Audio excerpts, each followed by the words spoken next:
नमस्कार दोस्तों।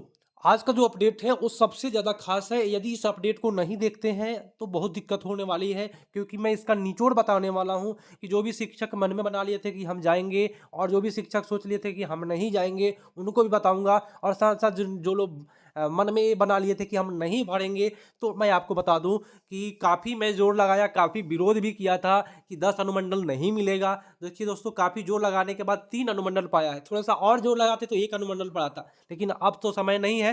3 अनुमंडल अब किसी तरह से आपको चुनना होगा। 10 अनुमंडल नहीं चुनिएगा, 3 ही चुनिएगा, ठीक है?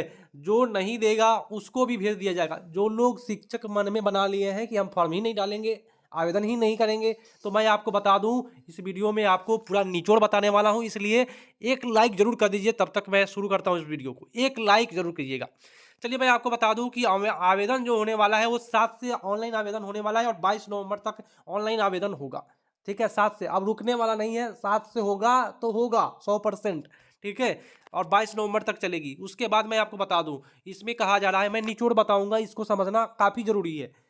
कहा जा रहा है कि शिक्षक के तबादले के लिए 3 विकल्प अनिवार्य होंगे। आप 3 विकल्प ही देना है। 10 अनुमंडल का खुलेगा ऑप्शन, 10 भी चुन सकते हैं, लेकिन आपको 3 ही कम से कम चुनना पड़ेगा। 3 नहीं चुनिएगा तो मान लीजिए आप 2 चुन के छोड़ दिए, ठीक है, मन में बन गया होगा, 2 चुन के छोड़ दीजिएगा, 1 चुन के छोड़ दीजिएगा, तो 2 अलग से अपना मन से चुन देगा वो सॉफ्टवेयर, ऐसा बना हुआ है। इसलिए आप 3 विकल्प जरूर चुनिएगा। अब रहा कि आप कहिएगा कि हम नहीं चुनेंगे, हम नहीं भरेंगे, हम नहीं जाएंगे, ये मन में चल रहा है ना, तो सुन लीजिए ध्यान से। आपके ई शिक्षा कोष ऐप पर खुलेगा और जब ऑनलाइन हाजिरी बनाते हैं ना, वो आगे बढ़ेगा ही नहीं ऑनलाइन हाजिरी। जब तक आप उस पर क्लिक नहीं करिएगा, जब तक उसको भरिएगा नहीं, तब तक आपका आगे की प्रक्रिया नहीं बढ़ेगी। और रहा कि भाई आगे की प्रक्रिया बढ़ भी जाता है, सुन लीजिए ध्यान से, तो क्या होगा? अगर आप भरते ही नहीं है फॉर्म, सक्षमता जो भी पास कर गए हैं, उसको स्वतः ट्रांसफर कर दिया जाएगा। किसी तरह से आपको भेज ही देना है अब, रोकना नहीं है। तो अब शिक्षक साथी, ये जो शिक्षक ट्रांसफर नीति जो बन गई है, वो तानाशाह नीति बन गई है। ठीक है? ये इसको पूर्णतः आप कह सकते हैं तानाशाह नीति, मतलब आप भरिए या नहीं भरिए, आपको जाना है तो जाना है, ठीक है? और नहीं जाना है तो भाई आपको दिक्कत होगी, आपको नौकरी छोड़नी पड़ेगी। यहाँ पे कहता है कि 22 नवंबर तक भरा जाएगा। एक चीज़ यहाँ पे मैं आपको स्पष्ट कर दूँ ताकि आप लोग समझेंगे और प्रूफ भी मिल जाएगा कि जो मैं बात बोल रहा हूँ वो सही है या गलत है। यहाँ कहा रहा है कि भाई विकल्प नहीं देने पर कहीं भी होगा शिक्षकों का पदस्थापन, मतलब आप विकल्प नहीं दीजिएगा, कहीं भी भेज दिया जाएगा। समझ लीजिए, यह नीति तानाशाह नीति बन गई है अब। ठीक है, यहाँ थोड़ा सा डिटेल से देखना जरूरी है।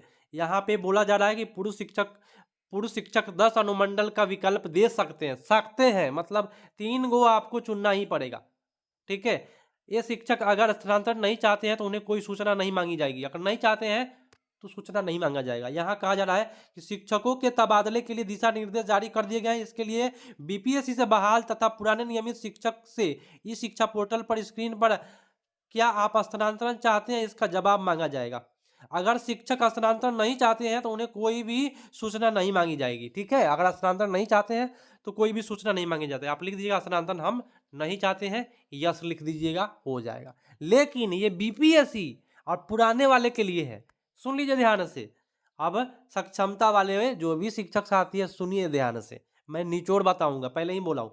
इस उसके बाद बोला जा रहा है कि या पोर्टल पर आगे प्रक्रिया वही कर। चलिए, सक्षमता परीक्षा उत्तीर्ण नियोजित शिक्षकों के लिए पोर्टल पर लॉगिन कर विकल्प भरना अनिवार्य होगा। मतलब आप लॉगिन करिएगा तो अनिवार्य है भरना। विकल्प नहीं देने की स्थिति में उन्हें वर्तमान पदस्थापन को गृह अनुमंडल मानकर कहीं भी पदस्थापन किया जाएगा। ठीक है, जहां वो पदस्थापित है शिक्षक, अगर नहीं आप जाना चाहते हैं, नहीं विकल्प देते हैं, तो जहां आप पदस्थापित है उसको गृह अनुमंडल मान लिया जाएगा। और उसके अलावा अगल बगल के जितने भी अनुमंडल है उस अनुमंडल में कहीं भी फेंक दिया जाएगा। इसलिए मैं सभी शिक्षकों को कहता हूं 3 अनुमंडल चुन लीजिए। आप तैयारी कर लीजिए, बढ़िया बिस्तारा बांध लीजिए। ठीक है, जिला मानकर कहीं भी पदस्थापन कर दिया जाएगा। थोड़ा सा पढ़ लीजिए फिर से। उन्हें वर्तमान पदस्थापन गृह जिला मानकर कहीं भी उसे पदस्थापन कर दिया जाएगा। ये विकल्प जो है सक्षमता वाले के लिए नहीं है कि आप पदस्थापन चाहते हैं कि या नहीं चाहते हैं।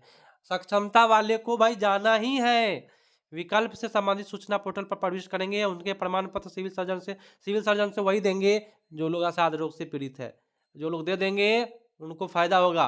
तो चलिए आप लोग सिविल सर्जन के पास जाइए, जिनके पास बीमारी है, बड़े-बड़े बीमारी है। इतना ना बड़ा-बड़ा बीमारी का नाम का ज़िक्र किया है कि कोई टीचर बचेगा ही नहीं। निमावली में इतना बड़ा-बड़ा बीमारी है कि उससे कोई टीचर बचेगा ही नहीं, ठीक है? चलिए तो मिलते हैं अगले अपडेट में। मैं आपको निचोड़ बताया, निचोड़ क्या था कि आप भरे या नहीं भरे, सक्षमता वाले को मैं बोल रहा हूँ, ज़रूर भरिएगा नहीं तो इतना मन से फेंकेगा अपने मन से कि आप कहीं का नहीं रहिएगा। 3 विकल्प ले लीजिए, 3 अनुमंडल ले लीजिए, ठीक है? थोड़ा-सा और जोर लगाते हम लोग, तो 1 अनुमंडल पड़ जाता, लेकिन थोड़ा-सा जोड़ में कमी हो गया। काफ़ी शिक्षक साथी लोग उल्टा में हम लोगों को कमेंट करने लगे कि तू विरोध कर रहा है। सब बहुत सारी चीज़, बहुत गालियाँ भी पड़ी थी विरोध करने पर। मिलते हैं अगले अपडेट में भाई। आप लोग लाइक ज़रूर कीजिएगा, क्योंकि आज का अपडेट जो है आप लोग के लिए खास है। निचोड़ मैंने बताया कि 3 अनुमंडल दे दीजिएगा, नहीं दीजिएगा तो बिहार के कोई भी कोना में आपको फेंक दिया जाएगा, सक्षमता वाले। और जो लोग दूसरे टीचर हैं ना, उनको भाई माँगा जाएगा। आप चाहते हैं तो हाँ, और नहीं चाहते हैं तो नो डाल दीजिए। लेकिन सक्षमता वाले, आप चाहिए या ना चाहिए, आपका जो नीति है वह ट्रांसफर पोस्टिंग की जो सक्षमता की नीति है, वह तानाशाह नीति है, समझे? आपको भेजा ही जाएगा। जय हिंद।